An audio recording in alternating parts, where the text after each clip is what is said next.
il y a 10 ans, on avait le jugement Shaouli pour les gens qui ont moins de mémoire. C'est un jugement qui portait vraiment sur l'accès au système de santé. Les gouvernements avaient réagi. La Cour suprême venait de dire qu'on avait droit, dans le fond, d'être traité dans des délais raisonnables, quitte à avoir à payer et à avoir accès au privé si le système public était capable de donner le service. Le gouvernement nous avait promis que, à partir de ce moment-là, la Cour suprême ayant tranché, c'était réglé. La question des délais, il y a l'Institut économique de Montréal qui s'est penché là-dessus à l'occasion du 10e anniversaire du jugement. Yannick Labrie est avec moi. Bonjour, Yannick. Bonjour. Bon, vous avez regardé ça 10 ans plus tard. Est-ce que le jugement Shaouli a eu des effets sur le système de santé, sur l'accès à des chirurgies, entre autres? Pas du tout. Pas du tout. Ça devait être une victoire historique pour les patients et on se rend compte 10 ans après que c'est un rendez-vous manqué, ni plus ni moins.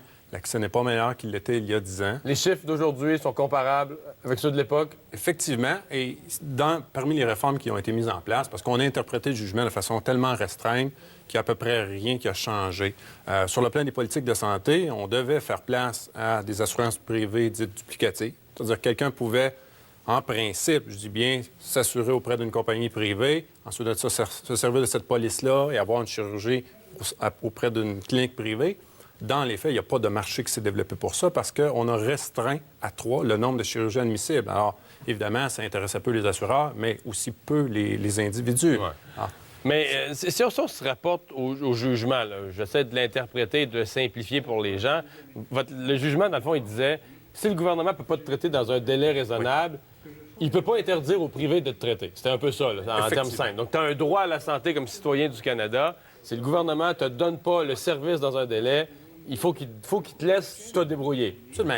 La juge en chef, dans son verdict, avait dit une liste d'attente, c'est pas l'accès aux soins. L'accès à une liste d'attente ne fait pas en sorte que tu as accès aux soins. Alors, tu as accès aux soins le jour que tu es opéré. Effectivement. Et là, on avait fixé des balises, des cibles administratives pour les hôpitaux. On avait fixé à 6 mois. Donc, pour les chirurgies de la hanche, chirurgie du genou, chirurgie de la cataracte, délai maximal de traitement, ça devait être 6 mois. Donc, la réponse du gouvernement, plutôt d'ouvrir l'accès au privé, parce qu'à l'époque, moi, j'étais en politique, moi, je proposais ça. Le gouvernement a dit non, l'affaire qu'eux autres, c'est pas bon. Nous, on va assurer à travers le service public la même garantie de service que la Cour suprême nous impose. Mais c'est pas une garantie d'accès. Contrairement à la croyance populaire, on a l'impression que c'est un droit légal que possèdent des patients. C'est pas le cas. C'est une cible administrative pour les hôpitaux, mais c'est pas une cible qui a des effets incitatifs. Hein? On se rend compte qu'il y a encore près d'un patient sur 5 qui attend plus de 6 mois avant d'avoir ses séjours. Donc, dans 20 des cas, le 6 mois n'est pas respecté. Le 6 mois n'est pas respecté et les délais d'attente moyens pour ces chirurgies-là, ils ont demeuré à peu près les mêmes. Dans certains cas, ils ont augmenté, même pour les genoux.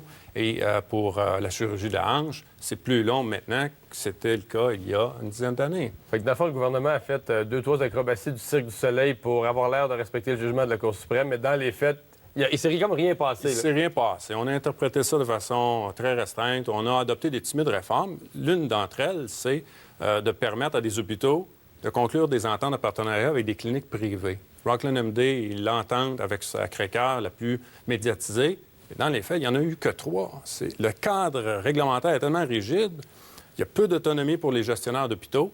Et en bout de piste, on se rend compte que en fait, on ne va pas dans cette direction-là de la part des gestionnaires d'hôpitaux parce que c'est trop sensible d'un point de vue politique. Alors, malgré le fait que ces ententes-là ont mené à une diminution des temps d'attente pour les patients en attente de chirurgie, il y a très peu, au total, au Québec, le changement en ce qui a trait au délai d'attente. Alors, c'est aussi pire maintenant, d'où l'expression, c'est un rendez-vous manqué. Oui. Délai d'attente pour lesquels on oublie toujours aussi que on compte le délai d'attente, on part le compteur le jour où le patient que le médecin spécialiste lui dit « Tu as besoin d'une chirurgie du genou ». Là, on pèse sur le compteur, on part le piton du compteur.